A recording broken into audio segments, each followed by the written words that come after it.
저는 지금 춘천에 제따와나 선언이라고 거기서 지내고 있는 일묵이라고 합니다. 오늘은 화라는 주제에 대해서 한번 살펴보려고 하는데요. 크게 이제 나누면 한 세 가지 정도 이야기를 하려고 합니다. 첫째는 이제 우리가 화라는 것이 무엇인가 하는 것에 대해서 먼저 한번 이야기를 하려고 하고요. 그리고 이제 이 화라는 것을 버리기 위해서는 어떤 방법이 있고 이제 어떤 지혜가 있는가 하는 거 한 가지 하고, 그리고 이제 여기서 조금 더 나아가서 화라는 게 이제 일어나는 것도 원인이 있을 거 아니에요, 그죠? 그래서 그 원인이 무엇인지를 한번 살펴보는 거. 뭐 짧은 시간이라서 그렇게 자세한 이야기는 하기는 어렵고요. 간단히 이제 큰 흐름만 제가 한 말씀 드리도록 하겠습니다. 사실 먼저 이제 화에 대해서 이야기하기 전에 아주 기본적인 불교의 이제 가르침에 대해서 한번 여러분도 다 아시리라 생각하지만 간단히 한번 짚어보고 본론으로 들어가려고 하는데요. 먼저 이제 부처님께서 이 세상을 바라보는 관점에 대해서 먼저 좀 이해하시면 좋을 것 같아요. 부처님께서 이제 세상을 바라보는 관점에서 가장 중요한 것은 이제 이 세상에 있는 모든 것은 조건 따라 일어난다 하는 것이 이제 첫 번째 바라보는 관점입니다. 우리가 살아가는 이 세상은 어떤 특정한 조물주가 있어갖고 뭔가 만들어진 세상도 아니고, 그렇다고 해서 뭔가 일어나는 일들이 우연히 일어나는 것도 아니고, 우리에게 일어나는 모든 일들은 다 이유가 있다 하는 그게 이제 가장 중요한 인식의 방법입니다. 그래서 세상을 바라보는 그 관점이 이 세상에 있는 모든 것은 다 조건에 의해서 생겨난 거다 하는 거, 그게 이제 되게 의미 깊은 이야기고, 조건에서 생겨난다는 거를 우리가 전문 용어로 말하면 이제 형성되었다 이렇게 이제 표현하죠, 그죠? 그러니까 형성된 거다. 그래서 형성된 법이라는 말은 이제 중국에서는 유위법이라고 이제 이야기를 했고요. 그래서 형성된 법이라는 것은 이제 형성됐다는 것은 무슨 말이냐, 이게 만들어졌다 이런 이야기인데, 만들어진 것은 언젠가는 어떻게 되겠습니까? 사라지게 마련이겠죠, 그죠? 이 만들어진 것이 영원하지는 않다는 거죠. 그래서 이게 형성된 것의 특징이 이제 사라질 수밖에 없다. 그래서 이 형성된 것은 기본적으로 무상하고, 그래서 무상하다는 것은 현재 상태가 불안전하고 불확실하다는 뜻이니까, 이게 이제 아무리 현재가 행복해도 다시 괴로움으로 바뀔 수 있는 그런 여지를 갖고 있기 때문에 괴로움의 속성이 있다 이렇게 말하고요. 또 무상하고 괴로움인 것을 어떻게 나의 것이라 하겠느냐, 내 마음대로 안 된다 이 말이죠.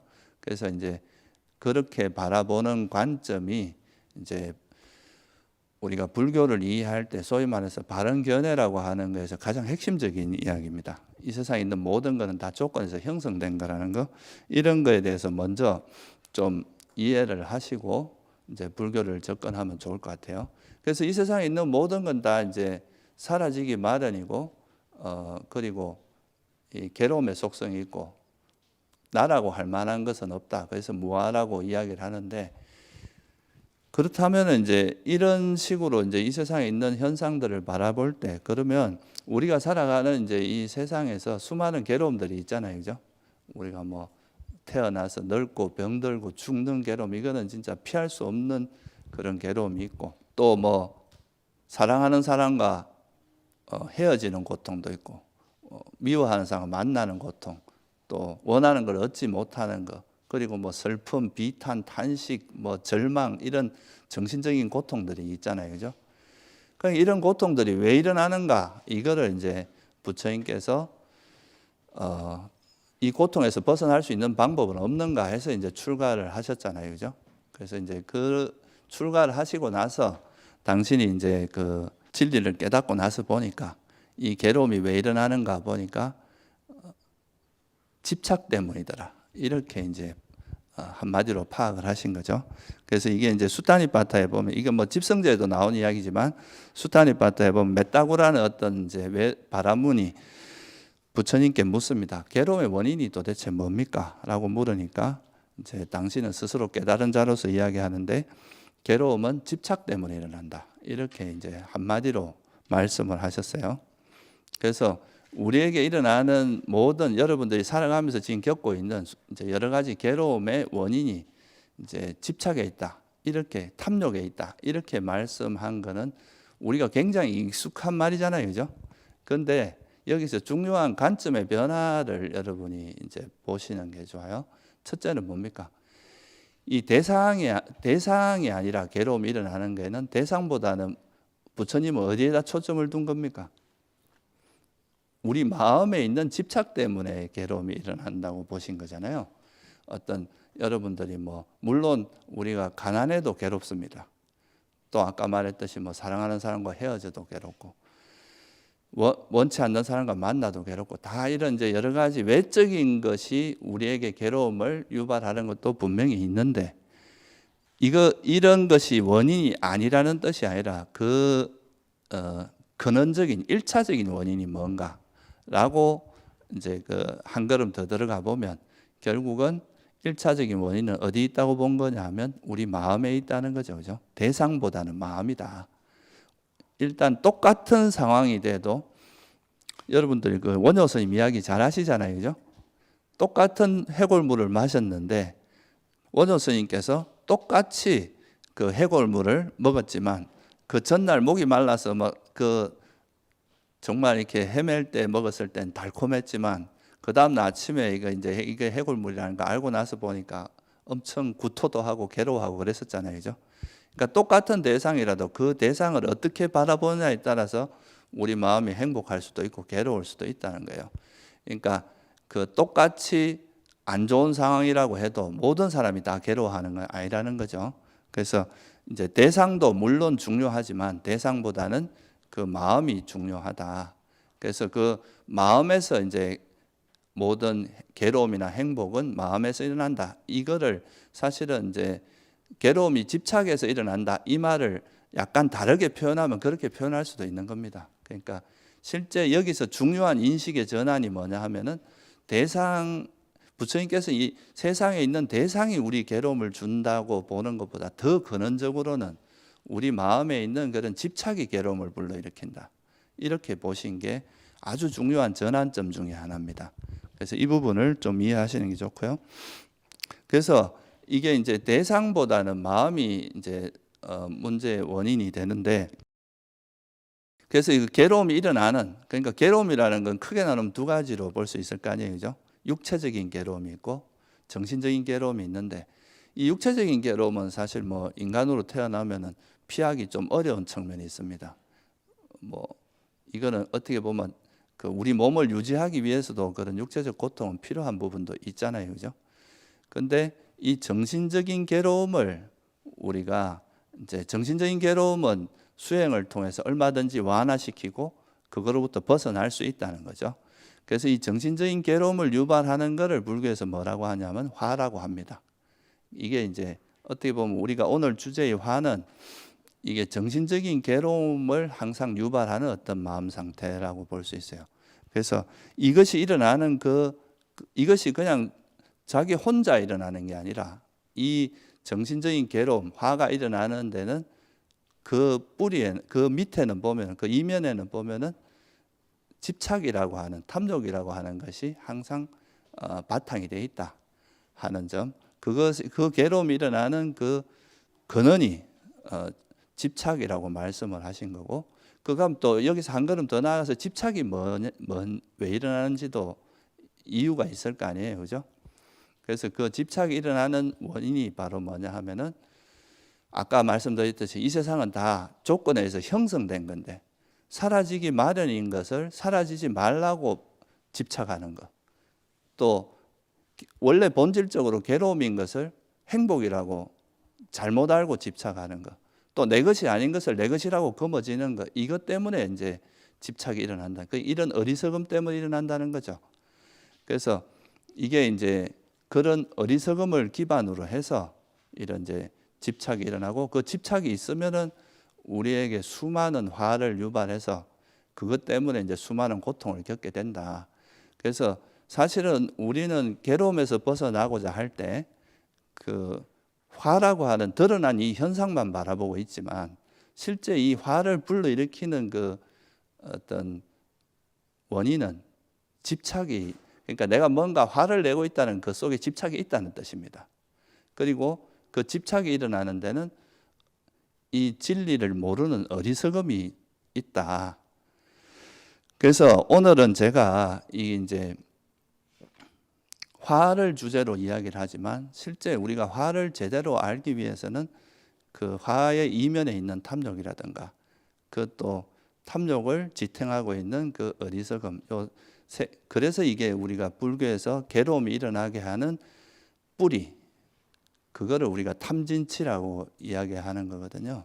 그래서 이 세 가지의 그 연관성을 좀 같이 따져보면서 우리가 화라는 현상을 이해함으로써 화가 이렇게 일어나는구나 하는 것을 이해하고 통찰하면 화로부터 벗어날 수 있다. 이게 이제 제가 이 책을 쓸 때 그 어떻게 보면 제일 메인 주제라고 할 수 있습니다. 화라는 것이 우리가 억지로 억누른다고 벗어날 수 있는 것도 아니고, 그렇다고 해서 막 화를 내고 분출한다고 해서 벗어날 수 있는 게 아니라는 거죠. 이 화라는 그 마음 상태의 정체를 정확히 이해하면 여기에 더 이상 놀아나지 않게 되고, 그럼으로써 이제 화를 극복할 수 있는 거지. 화라는 것을 옛날에 우리 드라마 같은 거 보면은 그런 거 나오죠. 막 되게 화날 때 폐차장 가서 막 그 망치 들고 막 부수는 거, 그런 거 장면에 나왔었잖아요. 근데 아마 요즘은 그런 거 잘 못 보셨을 거예요. 실제 그거는 심리학이나 뭐 이런 데서도 연구해 보면 그게 오히려 화를 더 키우지, 화를 가라앉히 일시적으로는 해소가 돼도 도움이 안 된다는 걸 알기 때문에 요즘은 그런 걸 안 하는 거거든요. 그래서 화를 우리가 이렇게 내면, 낼 때는 시원하지만 이 화를 내고 난 후폭풍이 되게 크거든요. 화를 한번 확 내지를 때는 되게 속도 시원하고 그렇지만 실제 이거 화를 내고 나서 그 다음에 이제 그 뒷수습하는 데는 훨씬 많은 에너지와 그 힘이 든다는 거죠. 화가 한번 욱 해가지고 옆에 있는 사람을 한번 주먹으로 치거나 이러고 나면 그 다음에는 그걸로 인해서 오는 문제들이 훨씬 많잖아요, 그죠? 그렇다고 또 화를 억누르다 보면은 이게 나중에는 화병이 돼가지고 오히려 이제 화를 참는다는 거는 겉으로 표현을 안 하는 거죠. 우리가 말이나 행동으로 안 한다는 거지 마음에서는 화가 진행되고 있는 거거든요. 화가 진행되는데 그냥 겉으로 표현을 안 하는 것뿐입니다. 그래서 화라는 것은 이제 억누르거나 이런 그 분출한다고 해서 되는 게 아니라 이 화라는 현상을 이해해야 된다는 거, 그거에 대해서 좀 이야기를 하려고 합니다. 그래서 부처님께서는 화를 내는 것을 뭐로 비유를 하셨느냐면 이 화라는 것은 뿌리에는 독이 있고 그 꼭대기에는 꿀이 듬뿍 발려 있는 거다. 그러니까 이 화를 낼 때는 되게 시원하고 좋지만 그 밑에 뿌리에 있는 독이 있어가지고 이게 오히려 더 많은 괴로움을 불러일으킨다. 이렇게 말씀하신 겁니다. 그래서 우리가 오늘은 이 화라는 것이 도대체 어떤 마음 상태고, 이 화에 버리려면 어떤 식으로 우리가 이제 이 화를 이해하고 또 조금 한 걸음 더 나아가면 화의 원인이 뭔지 이런 거를 한번 살펴보도록 하겠습니다. 그리고 부처님께서 이제 모든 괴로움, 이 화라는 것이 참 대표적인 이제 육체적인 괴로움과 더불어서 정신적인 괴로움은 다 화하고 연관되어 있거든요. 이런 괴로움이 일어나는 가장 중요한 원인이 바깥에 있는 게 아니라 우리 마음 속에 있다는 것. 그래서 이 마음에 있는 이런 탐진치를 버리는 것이 불교에서 말하는 수행이라는 것도 그 방향 전환이 굉장히 중요하거든요. 우리가 바깥의 대상을 계속 대상 탓만 해갖고는 문제가 근원적으로 해결이 되지 않습니다. 그래서 자기 내면에 있는 이제 마음 상태가 어떤가를 알아차리고 그 마음을 정확히 이제 변화시켜 나갔을 때 이제 이런 화도 버릴 수 있다는 거, 그런 것도 좀 참고하시면 좋을 것 같아요. 그래서 그러면 이제 화가 뭔지에 대해서 한번 같이 좀 살펴보겠습니다. 화라는 것은 빨리어로는 도사라고 하는데요. 이 도사라는 뜻은 이제 싫어하다는 뜻입니다.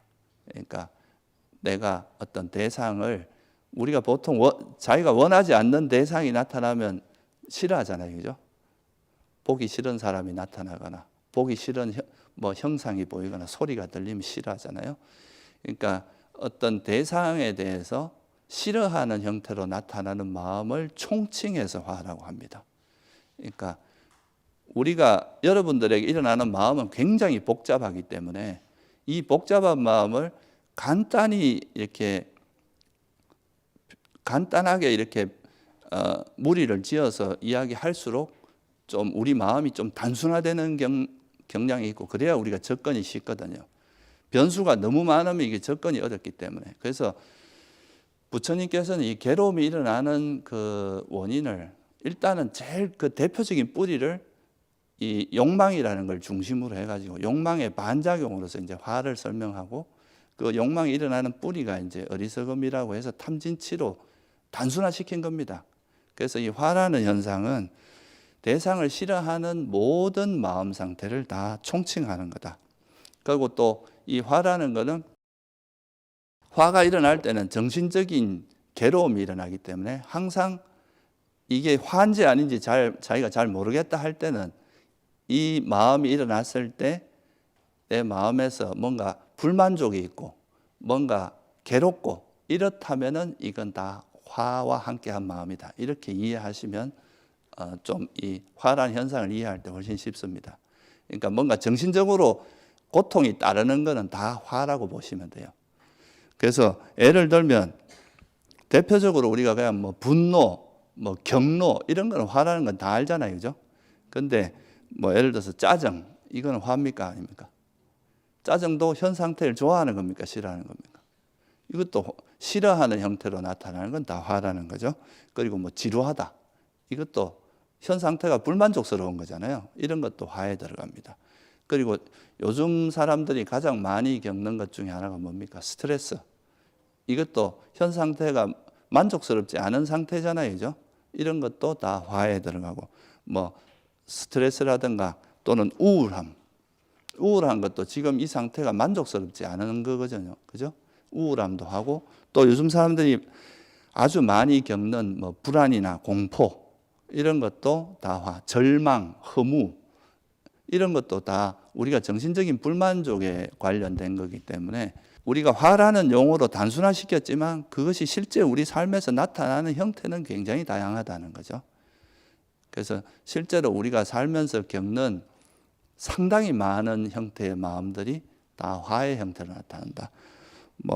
짜증, 지루함, 스트레스, 악의, 분노, 슬픔, 비탄, 절망, 허무, 질투, 인색함, 후회, 과거 일에 대해서 막 후회하고 이런 것도 다 화의 형태라고 볼 수 있습니다. 그래서 이 화라는 것이 생각보다 스펙트럼이 상당히 넓습니다. 그러니까 우리가 보통은 일반적으로 사람들이 좋아하는 거 아니면 싫어하는 거 이 두 가지로 보통 대비가 되잖아요. 우리가 흑백 논리라고 하기도 하지. 그러니까 보통은 내가 원치 않는 대상이 나타나면 대부분 화를 내고 원하는 대상, 좋은 대상이 나타나면 거기에 마음이 이렇게 달라붙는 탐욕이 일어나는 이 두 가지 형태로 보통 우리 마음이 움직인다는 거 이거를 좀 이해하시면 좋을 것 같아요. 그래서 탐욕과 성냄은 작용과 반작용 같은 겁니다. 여러분들이 화가 왜 일어나요? 내가 원하는 것이 이루어지지 않았을 때 보통 화가 나잖아요. 그죠? 또는 내가 원하는 걸 얻었는데 그것이 사라지면 어떡할까? 내가 집착하고 있으니까 이게 안 사라졌으면 좋겠다. 이렇게 그런 집착이 있기 때문에 또 그걸 조건으로 화가 일어나는 거거든요. 보통 우리가 이제 세속에서도 뭔가 성공했을 때 또 불안해지는 게 있잖아요. 그죠? 또 이게 사라질까 싶어서. 그래서 이 화와 이 탐욕과 성냄 또는 이제 탐욕과 화라고 하는 이 두 가지는 작용과 반작용 같은 거예요. 그러니까 여러분들이 화나면 또 뭘로 해소를 합니까? 맛있는 거 먹거나, 그죠? 영화를 보거나, 술을 마시거나, 이런 감각적인 즐거움. 내가 원하는 대상은 얻지 못했지만 내가 얻기 쉬운 다른 대상을 즐김으로써 그걸 해소하는 거거든요.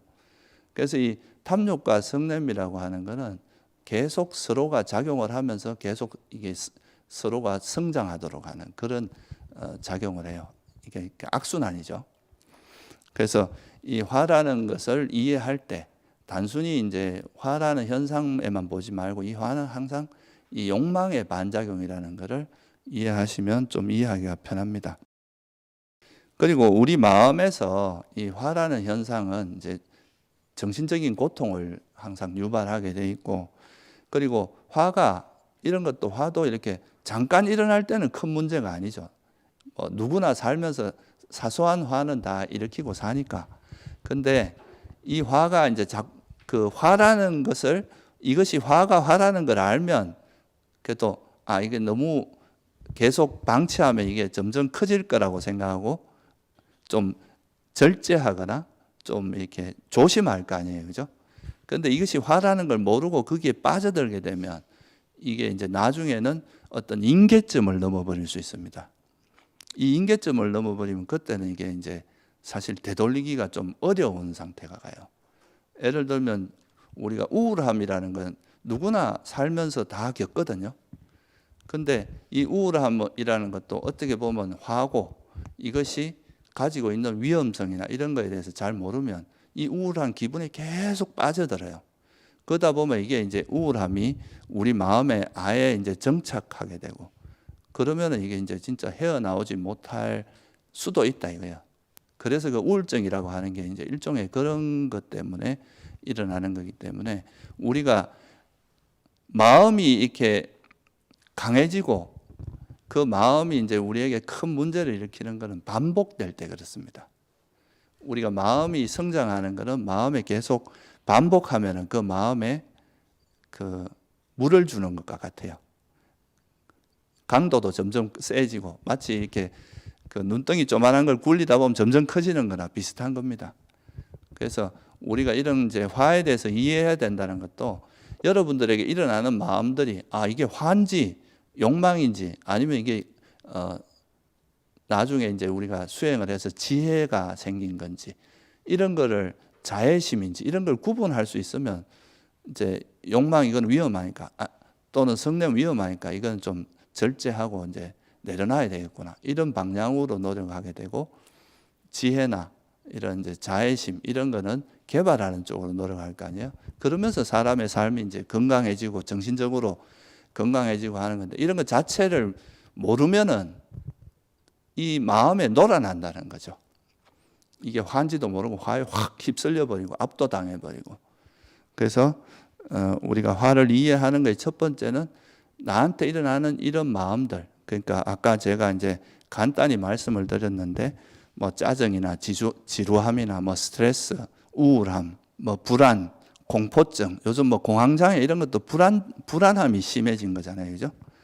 그리고 이제 뭐 공포증, 뭐 대인 공포, 무슨 공포하는 그런 공포, 이런 것도 다 불교적으로 보면 화의 한 형태라는 거.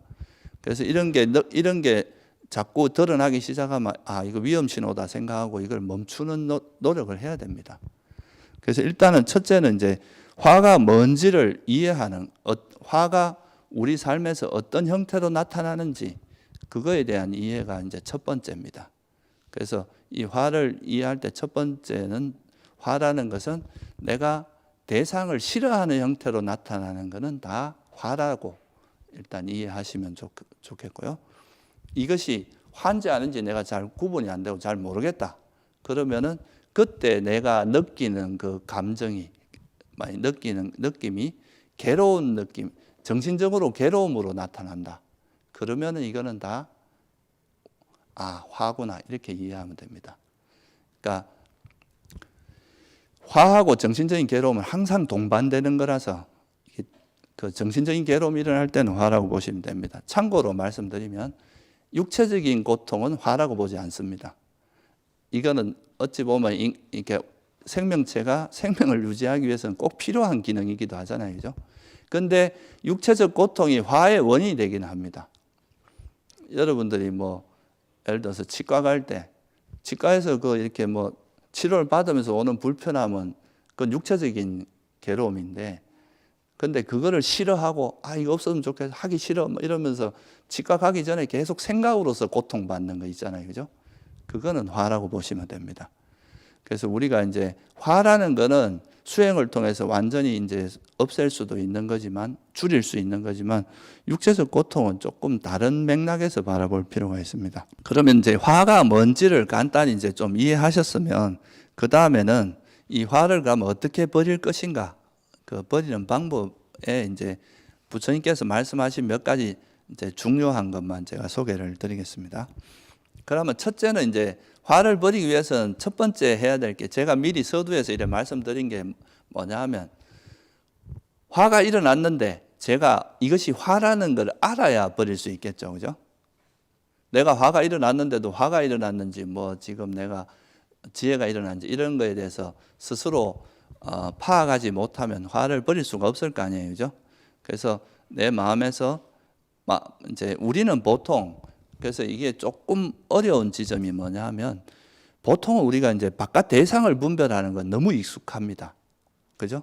저 사람은 어떻고, 저 사람은 어떻고, 저거는 아름답고, 저거는 추하고, 뭐 이렇게 대상을 분별하는 거는 굉장히 익숙하지만, 근데 그 대상을 분별하고 있는 이 자기 마음을 보는 거에는 굉장히 훈련이 안 돼 있습니다. 대상이 있고 그 대상을 아는 마음이 있을 거 아니에요. 그죠?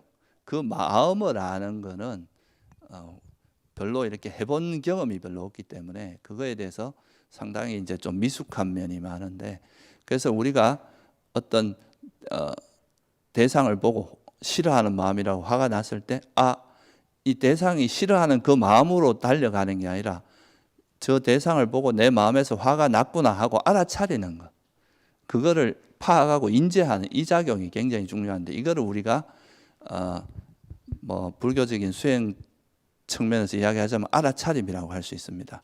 내가 화가 나면 화가 났다는 걸 알아차려야 된다 이거죠. 그죠? 그래야 이걸 뭐 어떤 대처를 할 수 있지. 화가 났는데도 화가 난 걸 모르면은 그건 절대 알아차릴 수가 없겠죠. 근데 이 화를 알아차릴 때, 이 화를 보통은 사람들이 나한테 일어나는 생각이나 감정을 다 뭐라고 생각하면 나라고 생각합니다. 이거를 불교에서 뭐라고 하냐면 유신경이라 하거든요. 이걸 나라고 생각해요. 그래서 이런 이제 감정, 이런 이제 화가 일어날 때, 내가 왜 이렇게 화가 난 그거에 대해서 또 화를 내는 이런 일이 반복될 수 있어요. 마음을 볼 때도. 그래서 이런 마음을 알아차릴 때는 이 마음을 나하고 약간 거리를 이렇게 이제 내 거라고 생각하지 말고 한 걸음 떨어져서, 화가 일어났구나, 그냥 이렇게만 알아차려야 됩니다. 화에 대해서 좋다 싫다 반응하지 말고, 화도 여러분들이 보통은 좋아하지 않는 대상이잖아요. 그죠? 그럼 여기서 보통 화를 내게 되는데, 그러지 말고 그냥 단지 화가 일어나는구나 이렇게만 보셔야 이 화를 객관화할 수 있습니다. 안 그러면 내 감정이 개입하기 때문에 이 화를 알아차리면서 또 화를 내고 이게 휩쓸려 버릴 수가 있어요. 그냥 이제 만약에 누구한테 화가 났다가 내 마음에서 화가 일어났구나, 이렇게 이걸 마치 이렇게 실험실에서 실험 대상으로 보듯이 객관화해서 보는 연습을 해야 됩니다. 그게 이제 화를 알아차릴 때 좀 주의해야 될 거예요. 그러면 이제 이 화를 그냥 화가 일어났구나 하면은 이 화라는 것이 이해하는 이해의 대상이 되는데, 화가 일어난 거를 또 싫어하고 그거에 대해서 불만을 가지면 화의 대상이, 이게 내가 싫어하는 대상이 되잖아요. 그러면 이거는 이제 화가 더 커지게 되고, 이거는 수행에 아무런 도움이 안 되는 거죠. 그래서 화를 그냥 있는 그대로 알아차리면 이거는 이제 화에 대한 이해를 통해서 지혜가 생길 수 있는데, 화가 일어난 거에 대해서 싫어하면 오히려 화를 더 키우는 일이 된다. 그래서 앞에 거는 우리가 그냥 화를 있는 그대로 알아차리면 화가 오히려 화를 버리는 지혜를 개발하는 디딤돌이 될 수 있는데, 화에 대해서 화를 내면 이건 걸림돌이 됩니다. 말 그대로 이제 오히려 이제 우리 마음을 더 괴롭게 만드는 일이 된다는 거, 이 점을 좀 이해하시면 좋을 것 같아요. 그리고 나서 이제 화가 일어난 거 알아차리면 이 화에 대해서 우리가 적절하게 지혜를 적용하면서 이 화를 버릴 수가 있거든요. 이 화라는 것에 대한 통찰이 작용하면, 처음에는 여러분들이 약간은 이제 뭐 지혜가 조금 더디게 작용할지 몰라도 이런 이제 계속 수행을 하시면서 화에 대한 이해가 깊어지다 보면 화가 딱 일어나는 순간 알아차리면 바로 버려질 수 있어요. 우리가 그렇잖아요. 불이 훨훨 타는 거는 끄기 힘들죠, 그죠? 근데 불씨가 금방 생겼을 때는 끄기가 쉽잖아요. 그러니까 화도 일어나는 거를 화가 많이 진행되기 전에 알아차릴수록 버리기가 쉽겠죠, 그죠? 그래서 이거는 여러분들 이제 알아차림을 하는 수행을 이렇게 계속 하다 보면 좀 더 빨리 이제 자기 마음의 변화를 알아차릴 수 있는 그런 힘이 생깁니다. 처음에는 그래 안 되더라도 이 화가 일어나는 걸 알아차리는 그 자체가 화를 멈추는 효과도 있습니다. 우리가 미워하는 사람을 계속 보면은 그 화가 커지지 절대 멈추지 않거든요. 근데 대상이 바뀌잖아요. 내가 저 사람 때문에 화가 났다가 아니라 내 마음에서 화가 났구나 이렇게 되면은 대상이 내 마음에 일어난 화가 되기 때문에 이것만 해도 벌써 대상도 바뀌고 우리 마음이 조금 이제 멈춰지는 효과가 있는 거죠. 그래서 이제 화를 알아차린 다음에 이 화라는 것이 이제 버리는 첫 번째 지혜가 뭐냐면 화가 정말 해롭다는 걸 이해하는 겁니다. 여러분들이 지금 제가 이 물에다가 이렇게 독약을 타서 먹으라 그러면 아무도 안 먹을 거 아니에요, 그죠? 왜 안 먹습니까? 먹으면 죽을 거라는 걸 아니까 안 먹는 거 아니에요, 그죠? 그와 마찬가지로 우리가 화라는 것도 이 화가 우리 마음, 우리 삶에 얼마나 해악을 많이 끼치는지 이해하면 그거를 절대로 가까이 하지 않는다 이거죠. 그래서 이 화를 버리는 첫 번째 지혜는 화의 위험성을 이해하는 것, 해로움을 이해하는 것, 그리고 그 반대로 화의 반대가 뭐냐면 화가 없는 마음은 화가 있으면 상대에게 우호적입니까? 공격적입니까? 아주 공격적이 되잖아요. 그죠? 근데 화가 없는 사람은 사람을 대할 때도 굉장히 우호적이고 친절하고 아주 편안하게 대하게 됩니다. 그래서 이거를 우리가 뭐라고 하면 자애라고 그러거든요. 화의 반대가 자애예요. 그러니까 화는 상대가 고통받기를 바라는 마음입니다. 화가 일어날 때. 근데 자애는 상대가 편안하고 행복하기를 바라는 마음이에요. 그래서 이런 이제 자애의 반대가 화고 화의 반대가 자애인데 그래서 화의 위험성과 자애의 유익함을 이제 이해하면은 아, 내가 이 화를 내는 게 정말 나에게 아무런 도움도 안 되는 거구나. 오히려 내 마음을 병들게 만들고 주변 사람도 괴롭게 하는 거. 이렇게 이해하고 그 반대로 자애라는 건 나도 행복하고 남도 행복하게 하는 거구나. 이런 이제 이해가 생기면 화는 버리고 자애를 개발하겠죠. 그죠? 그래서 첫 번째는 이 화의 해로움을 이해하고 자애의 유익함을 통찰하는 이 지혜가 화를 버리는데 굉장히 중요한 지혜라고 할 수 있습니다. 그러니까 화가 어떤 위험이 있느냐? 화는 일단 화가 일어날 때 누가 제일 괴롭습니까? 제일 먼저 본인이 제일 괴롭습니다. 화가 나면 밤에 잠도 못 자고 일단은 자기 자신이 제일 괴롭다는 거. 그리고 또 뭐냐 하면 이 화라는 게 그 단어 뜻에서 뭐가 있느냐 하면 화라는 게 원래 이제 화의 동사 도사라고 그랬죠. 그죠? 이 도사의 동사형이 두사띠라고 하는 건데 이 두사띠의 뜻이 뭐냐면 나쁘게 하다는 뜻입니다.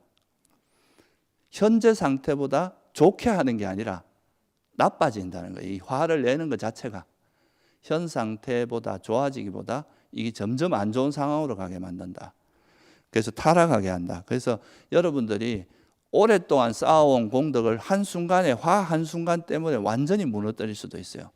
평소에 착하게 살던 사람이 갑자기 술 먹고 욱해가지고 누구한테 폭력을 행사하거나 어떻게 밀었는데 그것 때문에 이제 뭐 큰 문제가 돼서 상대가 뭐 크게 다쳐서 그거 되거나 또는 홧김에 사람을 때렸는데 그 사람이 죽거나 또는 화해서 욕을 한번 되게 했는데 그것 때문에 오랫동안 친하던 사람하고 완전히 절교해버리거나 이런 문제가 생길 수 있잖아요. 그죠? 그래서 이제 화가 가지고 있는 그런 가장 큰 해로움이 나와 남을 괴롭게 하고 내가 오랫동안 쌓아온 공덕을 무너뜨리고 그 다음에 인간관계가 좋아지겠습니까? 나쁘겠습니까? 화 많은 사람 가까이 있으면 힘드니까 다 도망갑니다. 인간관계가 좋을 리가 없겠죠. 그죠? 그리고 이 화가 많은 사람은 잠잘 때도 편히 못 잡니다.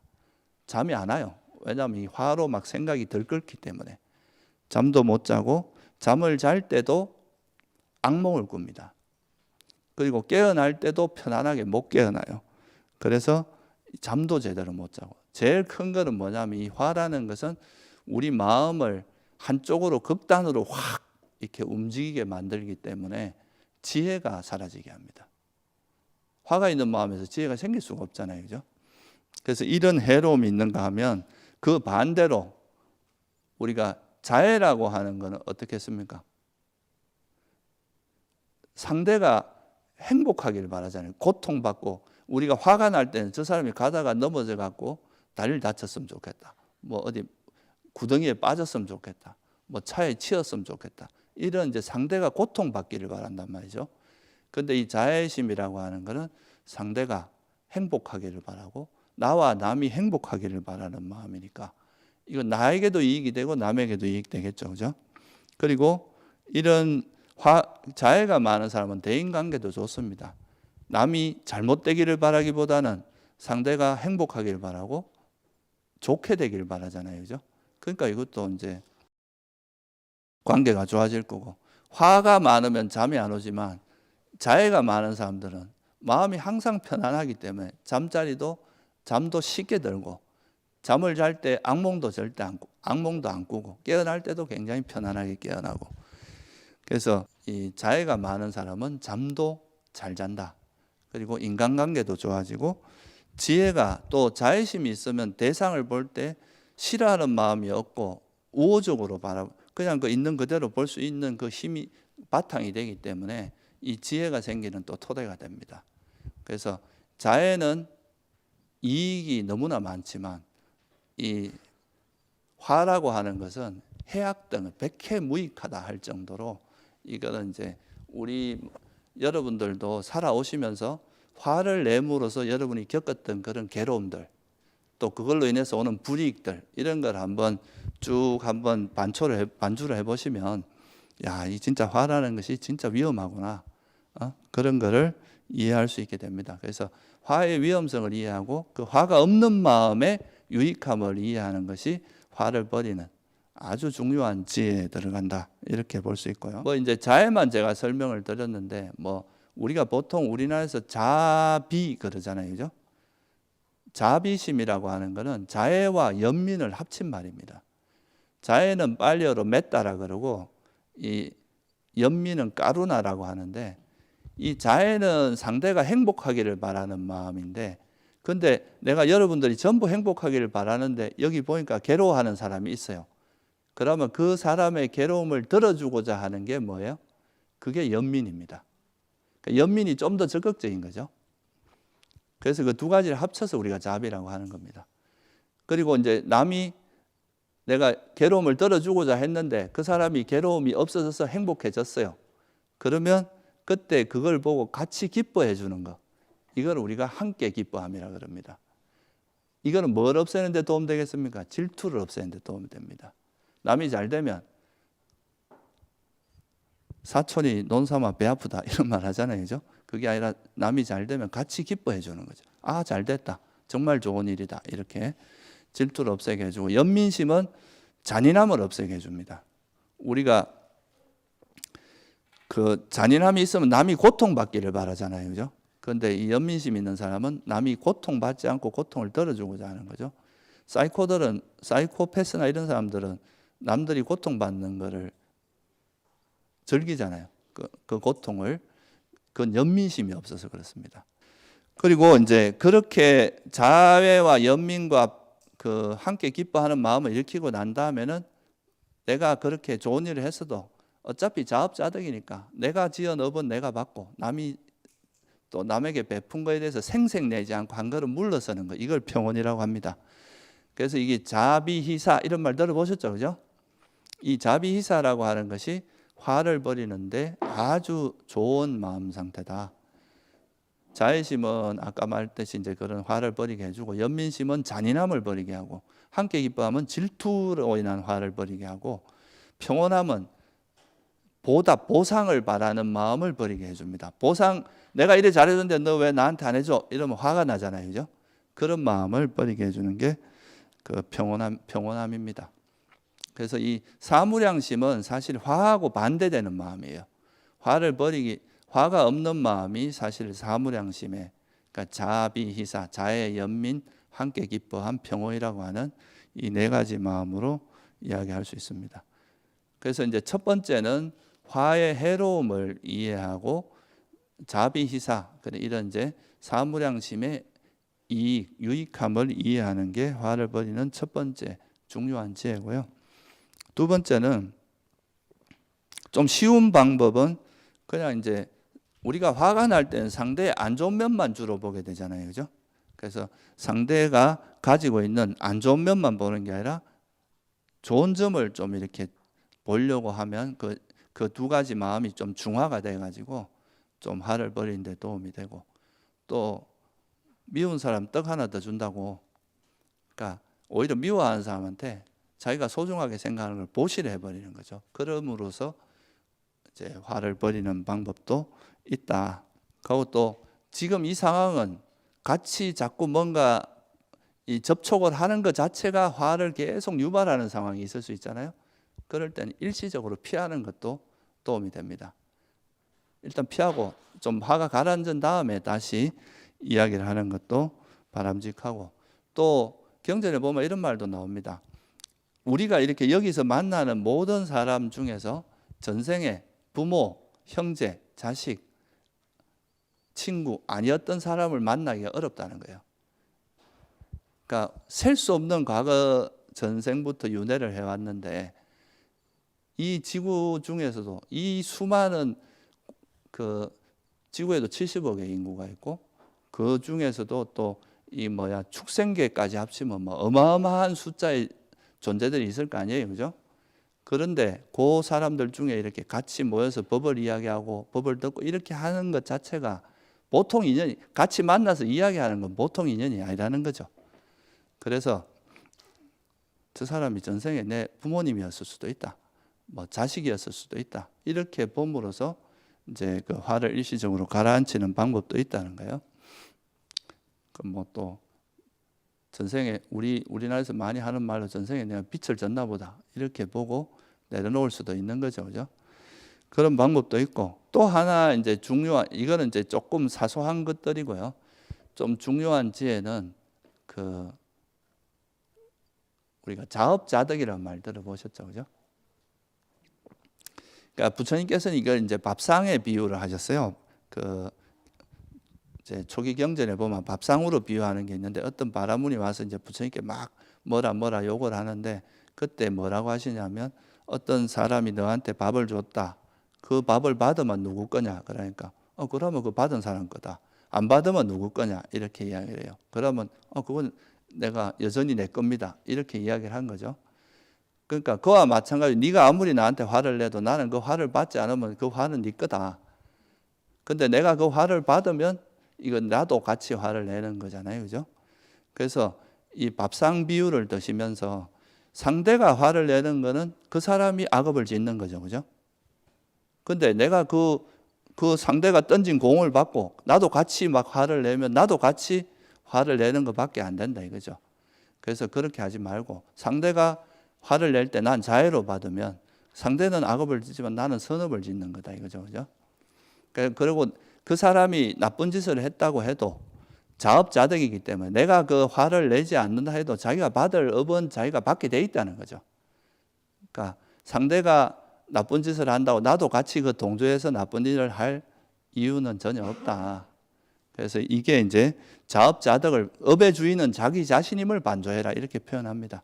이걸 빨리어는 이제 깜마 사까따 냐냐라고 하는데, 이 업의 주인은 자기 자신이다. 그래서 괜히 그 상대가 화를 낸다고 같이 나도 밥상을 받을 필요가 없다. 그렇게 이제 이야기하는 거죠. 그리고 이제 조금 더 우리가 수행이 깊어지다 보면 우리가 화를 내는 그 대상 자체가 사실은 아까도 말했지만 조건에 의해서 만들어졌잖아요. 이 세상에 있는 모든 것은. 나라고 하는 존재도 그렇고 타인도 그렇고. 그렇다면은 이 세상에 있는 모든 것들은 고정불변하는 모습이 아니잖아요, 그죠?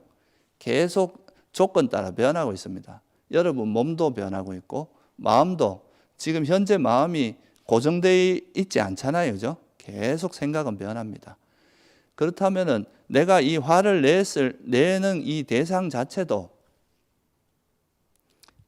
변하지 않는 영원한 어떤 실체가 있는 거예요. 내가 화낼 때 나를 화나게 했던 사람은 이미 이전과 다르게 변하고 그 사람은 실체가 없다. 이렇게 바라봄으로써 이건 사실 좀 이제 상당히 깊은 수준의 지혜가 생겼을 때 가능한 이야기이기도 하겠죠. 그죠? 상대가 이제 무아임을 통찰함으로써 화를 낼 대상 자체가 없다. 그렇게 봄으로써 화를 내려놓는 방법도 있다. 그래서 여러분들이 좀 이제 많이 활용할 수 있는 것들은 사실 우리가 집착을 하거나 화를 내는 그 대상 자체가 아까 말씀드렸듯이 집착이 왜 일어난다, 화가 왜 일어난다 그랬습니까? 조금 더 근원적으로 보면 내가 집착 때문에 일어난다 그랬잖아요. 그죠? 근데 그 집착하는 대상은 사라지기 마련이고 또 내 것이라 할 만한 어떤 고정한 실체가 없다는 걸 이해하면 거기에 대한 그 집착을 놓게 되고 집착이 나아지면 이제 그 화도 버려질 수밖에 없는 그런 구조를 갖고 있는 거죠. 여기서는 이제 그런 게 좀 생략되어 있는데 실제 우리가 그 화를 내는 대상 자체가 우리가 그렇게 저 사람은 나쁜 사람이다 또는 뭐 저 사람은 못된 사람 이렇게 고정적으로 이렇게 집착하면서 그 사람을 규정하는 것 자체가 바람직하지 않다는 것을 이해하고 그 사람이 그런 거에 실체로서 보는 걸 그런 집착을 내려놓게 되면 이 화를 좀 근원적으로 버릴 수 있는 이거는 조금 더 이제 수행이 발전했을 때 이제 나타나는 거라고 볼 수 있겠죠, 그죠? 그리고 이제 뭐 그런 자업자득, 그러니까 밥상비유나 이런 거를 좀 화의 해로움, 자의 유익함 이런 거를 여러분이 잘 이해하시면 화를 버리는 데 상당히 도움이 될 겁니다. 근데 여기서 한 가지 더 이제 제가 말씀을 드리면, 그러니까 화를 내지 않는다는 것과, 그러니까 참는 거는 좀 다른 겁니다. 우리가 보통 불교를 이제 이해하면, 그러면 뭐 내가 뭘 봐도 다 참으란 말이냐 이렇게만 이야기할 수 있잖아요, 그죠?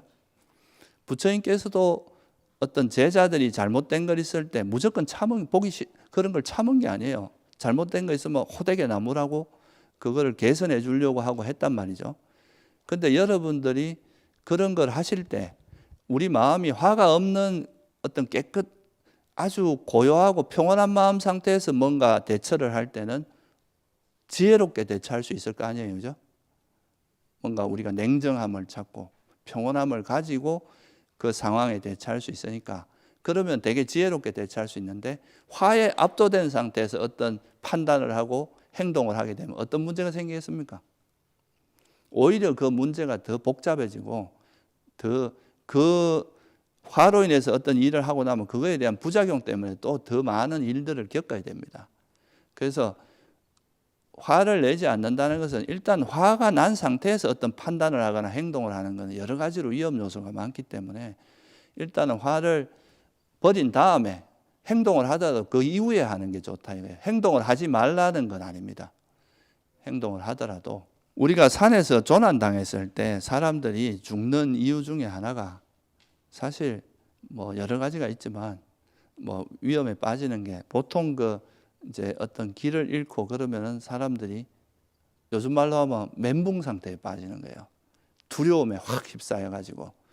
그러니까 그때는 일단은 내가 판단력이 결코 이래 냉정해질 수가 없는 상황일 거 아니에요, 그죠? 그럴 때는 사실은 그 자리에 앉아서 행동하지 말고 좀 기다리는 게 오히려 좋거든요. 마음이 좀 차분해질 때까지.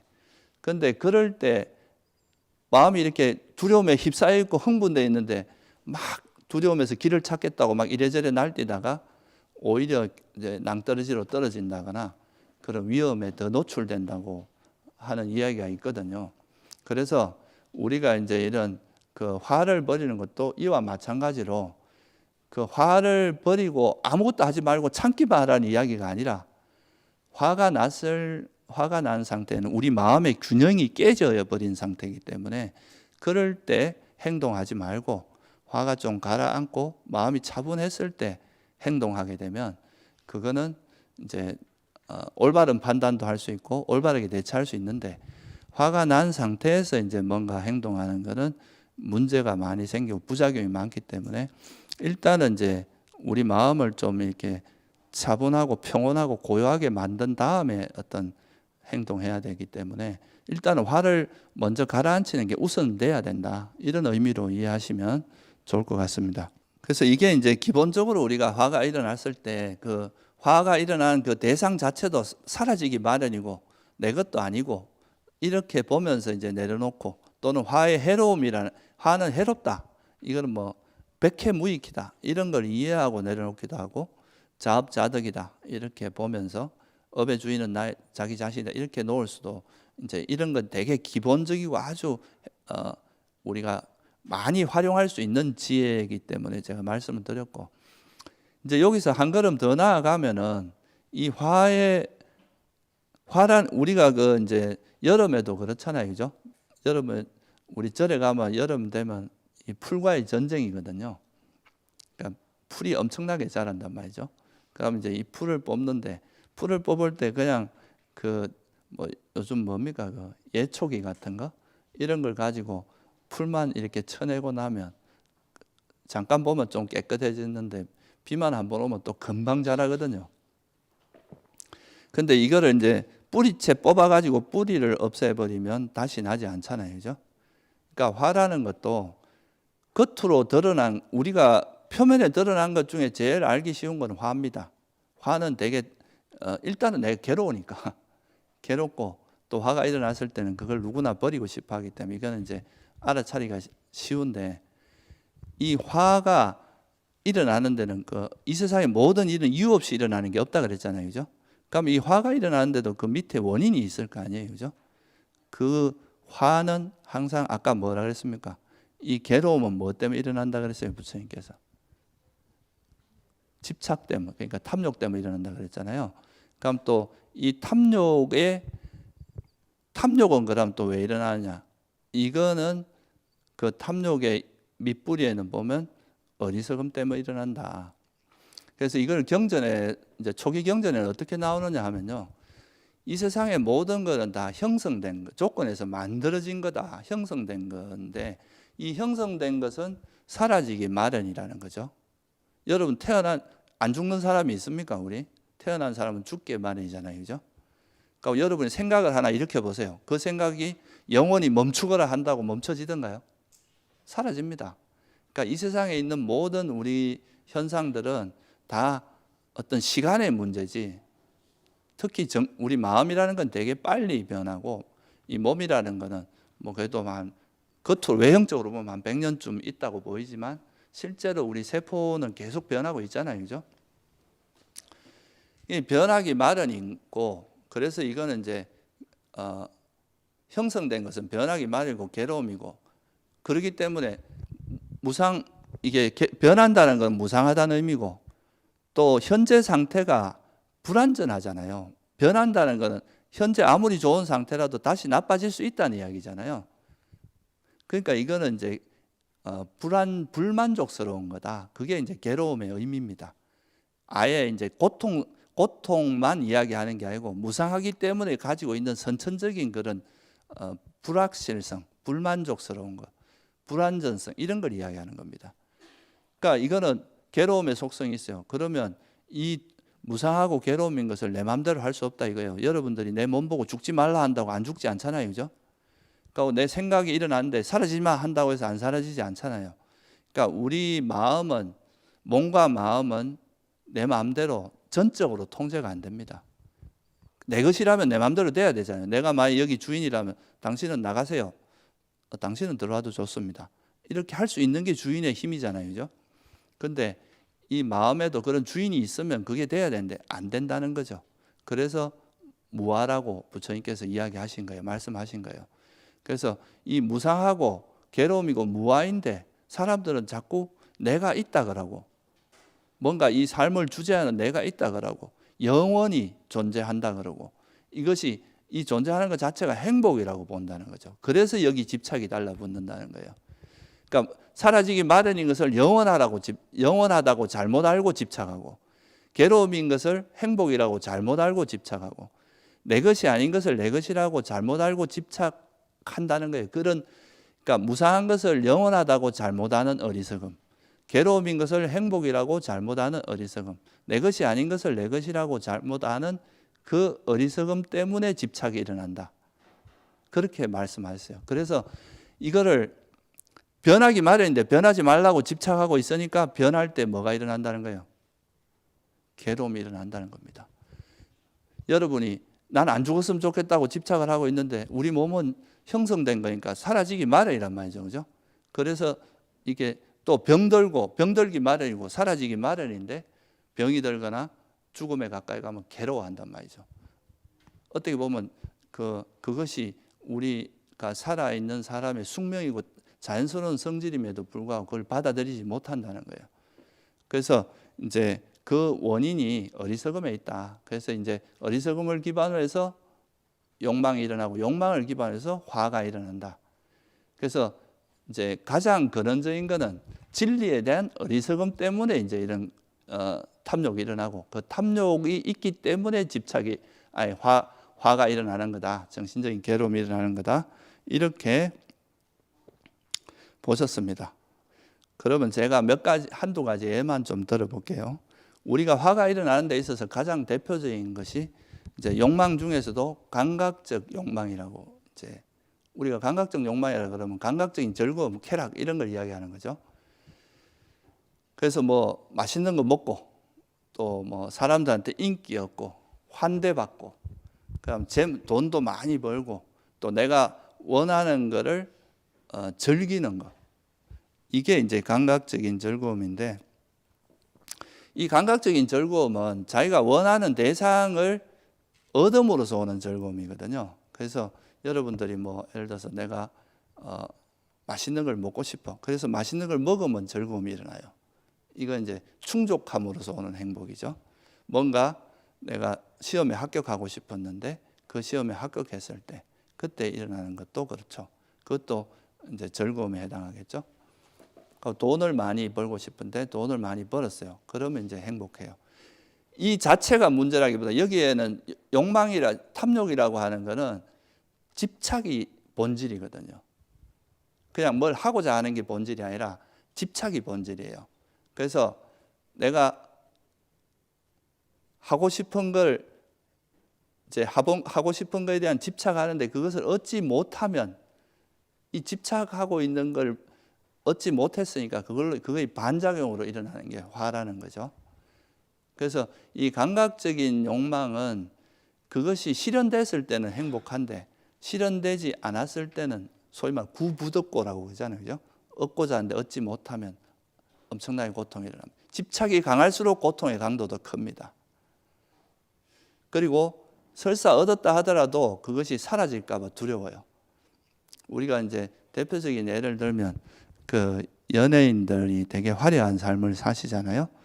그런 분들이 대부분 이제 보면 공황장애라든가 그런 우울증이라든가 이런 거에 빠지는 경우가 많습니다. 왜냐하면 이거는 대중의 어떤 그 인기에 상당히 영향을 많이 받는 직업이다 보니까 인기가 얻었을 때는 그 자기가 원하는 거 얻어서 되게 행복한데 그것이 언제 사라질지 모르니까 항상 인기가 있어도 불안한 거죠. 이 욕망의 본질이 그렇습니다. 달콤해요. 이 감각적인 즐거움은 달콤하지만 그 달콤한 것 이면에는 독이 있어요. 그러니까 이거는 이 달콤함을 먹을 때는 되게 달콤하지만 먹고 나면은 우리 마음에 고통을 불러일으키는 거예요. 그죠? 그러니까 이게 이제 그것이 이루어져도 사라질까 봐 초조하고 불안하고 이루어지지 않으면 그 자체로 고통스러운 거죠. 그래서 부처님께서는 이 감각적 욕망을 이해하려면 달콤함만 이해하면 안 된다 그랬거든요. 우리가 그 할 때 즐거움만 보지 말고 이 감각적 욕망이 가지고 있는 그 해로움, 위험성, 결점을 보라 그랬어요. 그러니까 이거는 욕망이라고 하는 거는 즐거움은 잠깐이고 이걸로 인해서 오는 파생되는 괴로움이 훨씬 많다. 그래서 이걸 경전에서 뭐라고 표현하냐면 달콤함은 적고 재난은 많다 이렇게 표현합니다. 그래서 이 감각적인 즐거움이라고 하는 것은 겉으로 보면 행복처럼 보이지만 마치 우리 뭐 독이든 성배 이런 말 하잖아요, 그죠? 겉으로 보기에는 되게 달콤해 보이지만 그 속에는 독이 있다는 거예요. 우리 마음을 고통스럽게 하고 죽을 만큼 괴롭게 하는. 그래서 왜 사람들이 감각적인 그러니까 욕망에 그렇게 집착하느냐, 감각적인 즐거움을 즐기려고 하느냐, 그 이면에 들여다보면 이것 때문에 화가 일어나는데, 그러면 이 감각적인 즐거움을 위험성을 알고 좀 내려놓으면 고통이 훨씬 덜할 거 아니냐 이거죠, 그죠? 설사 누리더라도 그거의 위험성을 알면 발을 너무 깊이는 안 담그거든요. 저희가 위험하다 그러면 발을 살짝 담그려고 하다가도 아이고 하고 돌아 나오지 확 들어가지 않잖아요, 그죠? 그런데 이제 이거를 사람들이 감각적 욕망을 끊지 못하는 가장 큰 이유는, 욕망이 왜 일어나느냐, 뒤를 들여다보면 감각적 즐거움이 행복이라고 하는 인식이 바뀐 적이 없어요. 여러분들이 살면서 우리는 사회에서 살면서 내 욕망을 실현하는 것이 행복이라고 배웠지, 그것이 가지고 있는 위험성, 해로움에 대해서 배워본 적이 별로 없잖아요, 그죠? 근데 부처님께서는 이 감각적인 그 즐거움이 달콤함만 있는 게 아니다, 이거는 해로움이 훨씬 많다. 그래서 이거는 저열한 행복이고 범부의 행복이고 개발하지 말아야 될 행복이다, 이렇게 표현하셨어요. 그래서 이걸 이해하면은 이제 그 감각적인 욕망에 대한 집착은 이것이 행복이라고 생각하는 어리석음을 기반으로 하고 있다는 거예요. 대표적인 예로 술 좋아하는 사람이 술을 끊어요, 그죠? 건강이 안 좋아지면 술을 끊습니다. 근데 그거는 표면적으로 그냥 누르는 거예요. 참는 거예요. 술을 먹으면 이제 계속 먹으면 자기 건강이 더 해칠 것 같으니까. 근데 건강이 좋아지면 또 어떻게 됩니까? 다시 먹습니다, 보통. 근데 이 술이라는 것이 해롭고 정말 이거는 우리 정신 건강도 해치고 치매도 유발하고 뭐 이것으로 인해서 오는 수많은 해악들, 그거를 명확히 통찰한 사람은 술을 억지로 참는 게 아니라 완전히 끊어버리게 되거든요. 그래서 이게 이제 감각적인 즐거움을 버리는 시발점은 이것이 행복이 아니라 괴로움이라고 인식이 전환돼야 됩니다. 그 인식이 전환되는 것은 이제 그렇다고 해서 완전히 버려지는 건 아닌데, 이렇게 인식이 전환되면 그래도 우리가 욕망에 빠져들 때 이건 괴로움의 요소가 있고 이거는 그 괴로움의 요소, 괴로움이지, 본질적으로는 괴로움이다, 이렇게 하면 그게 깊이 빠져들지 않겠죠, 그죠?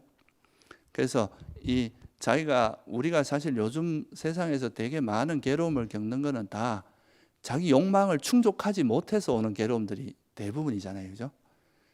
근데 이제 이것만을 쫓아가다 보면은 우리 삶이 되게 너무 괴롭다 이렇게 생각할 수 있는데, 그런 욕망의 위험성을 이해하고 조금 그 욕망을 내려놓고 돌아보면 그렇지 않고도 우리가 행복할 수 있는 길이 많이 있습니다.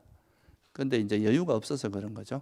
그래서 이 욕망으로 인한 감각적 그 오욕락을 충족하지 못해서 일어나는 그 화는, 이 오욕락 또는 감각적인 즐거움이 행복이 아니라 괴로움의 요소가 훨씬 많다는 인식의 전환이 이루어짐으로써 이 화를 버리는데 상당히 큰 도움이 된다. 이게 화의 원인입니다. 그 화의 원인을 우리가 반조하는 거죠.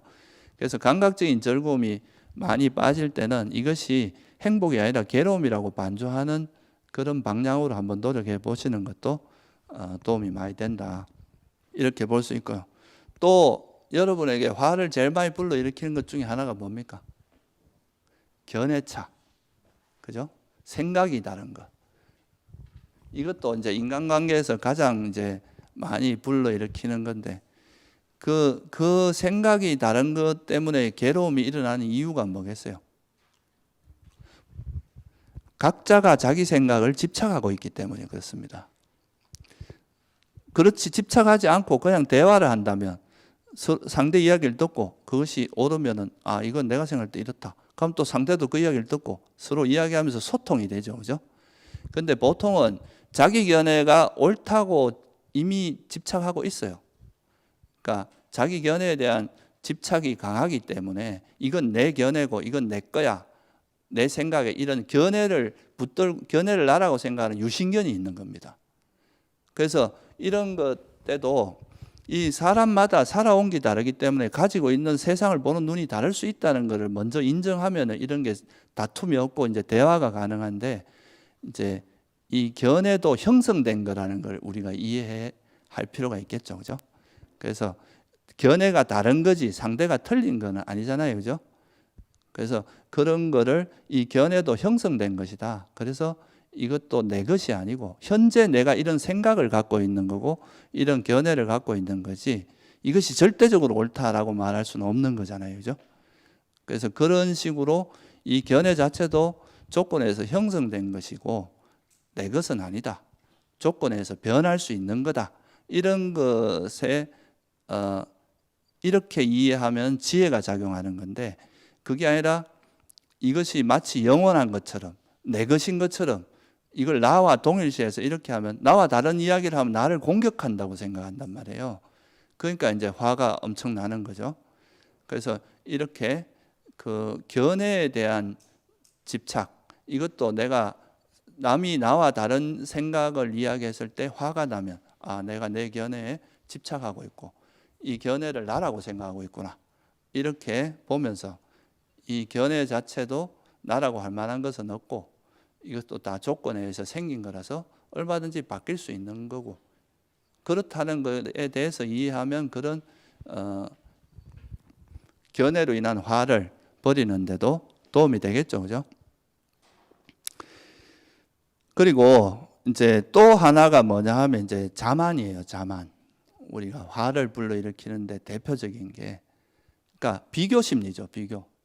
이 자만이라는 건 이제 내가 우월하다, 내가 또는 열등하다, 이렇게 사람을 항상 비교하는 그런 거거든요. 그래서 남이 나보다 좀 잘난 사람이 있으면 거기에 대해서 질투가 나고, 그죠? 내가 좀 남들보다 못하다 생각하면은, 잘났다 생각하면 우월감에 빠지고, 이러면서 그게 이제 내가 남보다 이제 우월하다고 생각하는데 남이 나를 무시하거나 이러면 엄청나게 화가 나는 거죠. 그래서 이런 이제 자만도, 그 자만의 이면에는 그러면 어떤 어리석음이 숨어 있겠습니까? 내가 있다라고 생각하는 거죠. 나라고 생각하는 것이 뭔가 있고 내가 잘났다 이렇게 딱 이걸 마치 실체처럼 규정하는 이런 어리석음이 잠재되어 있거든요. 그래서 이런 경우는 이게 내가 현재 잘났다거나 또는 못난 것이 이것도 다 형성된 거잖아요. 그죠? 그러면 이것도 역시 변하기 마련이고 내 것이라 할 만한 것이 없다. 그러니까 내가 지금 아무리 뭐 잘 나간다 해도 이게 영원하진 않잖아요. 그죠? 그러면 이게 또 바뀔 수 있다는 거, 변할 수 있다는 것을 인정하면 그게 또 그것이 설사 바뀌었다고 해도 내가 자존심 상해한다거나 열등감을 느끼는 그러지 않거든요. 근데 그거에 대해서 집착을 하거나 또는 이거를 이제 내가 있다라는 그 어리석음이 있으면 그 자만이 잘 놓아지지 않고, 그러면은 그 자만을 건드리는, 내 자존심을 건드리는 이야기를 하게 되면 엄청난 화를 낼 수 있다. 그런 거죠. 그래서 이것이 이제 제가 말씀드린 몇 가지 이제 화를 불러일으키는 거는 그 속에 뭐가 있다고, 일단 여러분들이 화가 날 때는 내가 뭔가 집착하는 게 있구나라고 보시는 게 좋아요. 이건 항상 반작용이니까. 그리고 가면 내가 또 이 집착에는 뭐 어떤 어리석음이 있는지, 이까지 만약에 이렇게까지 한 걸음 더 나아가서 반조를 한다면 그거는 자기가 어떤 구조에서 번뇌가 화가 일어나는지를 좀 명확히 볼 수 있고, 그래서 보세요. 화가 있고 화는 욕망으로 있고 욕망 때문에, 욕망은 또 어리석음 때문에, 그래서 어리석음이 깨지면 뭐가 깨지겠어요? 이 어리석음이라는 거의 반대가 뭡니까? 지혜죠. 그죠? 우리가 진리를 모르는 게 어리석음이고 진리를 아는 게 지혜. 그러니까 지혜를 다른 말로 이제 빨리어로 어리석음을 모하라고 하는데 지혜를 아모하라 하기도 합니다. 그러니까 어리석음이 없음, 그게 지혜거든요. 그래서 어리석음이 없는 상태가 지혜고 그래서 수타니 바타에 보면 이런 말이 나옵니다.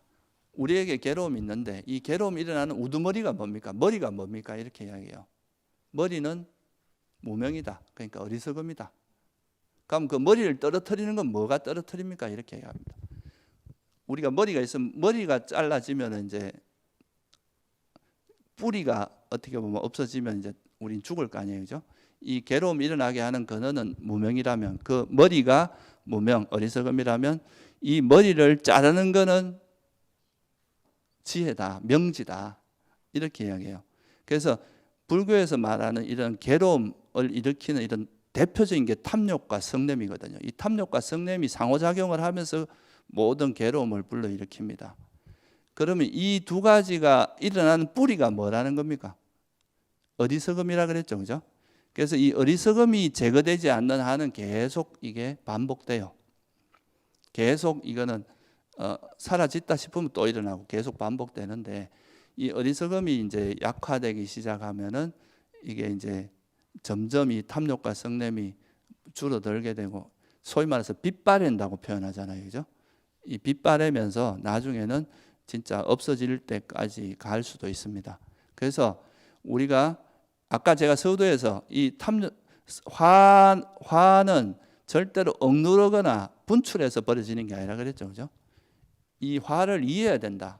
이해한다는 것은 화가 위험하고 뭐 이런 앞에서 이야기했던 그런 것도 있지만, 화라는 것은 이 욕망을 기반으로 하고 있고, 그 또 욕망이라는 건 어리석음을 기반으로 하고 있기 때문에 이 어리석음을 깨면 뿌리를 자르는 거니까 이거를 깨는 게 지혜고 이해하는 거고, 이게 이해되면 탐욕과 성냄은 버리는 게 아니라 버려진다, 이렇게 표현합니다. 그러니까 사성제에서도 보면 부처님께서 이제 사성제를 말씀하실 때 고성제는 알아야 될 진리다, 집성제는 버려야 될 진리다, 멸성제는 실현해야 될 진리고, 도성제는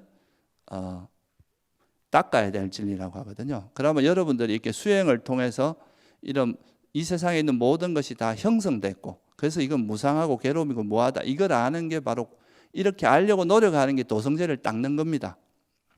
그리고 나서 그거를 철저히 알게 된 게 뭐예요? 고성제를 알게 된 거잖아요. 이게 고성제거든요. 형성된 것은 다, 이 세상에 있는 모든 건 다 형성됐기 때문에 형성된 건 무상하고 괴로움이고 뭐하다, 특히 괴로움이라고 한 게 이게 고성제거든요. 고성제가 알아지면 집성제는 버려지는 겁니다. 집성제가 가래잖아요, 그죠? 그 탐욕과 성. 그래서 이 지혜를 개발함으로써 탐욕과 성냄이 버려지게 되는, 이걸 이제 이해해야 놓아진다. 그래서 화라는 거 이해해야 사라진다라고 표현한 겁니다. 그래서 여러분들이 화를 버리는 가장 그 강력한 무기가 뭐냐? 어떤 무기로서 우리가 화를 버릴 수 있느냐 하면, 화를 철저히 통찰하는 거다. 이 우리 마음에서 일어나는 이 화를 알아차리고, 이 화를 철저히, 화의 위험성이나 이런 화를 이해하고 그 원인 중에서 어리석음을 버림으로써 화를 버릴 수 있는 거지, 이 화를 억누르거나 그냥 막 분출하는 이런 것만 갖고 안 된다 하는 거를 여러분들이 좀 이해하시면 오늘 이 강의가 충분히 된 것이 아닌가, 이렇게 생각합니다. 예, 저는 오늘 여기서 이걸로 마치도록 하겠습니다. 네, 수고하셨습니다.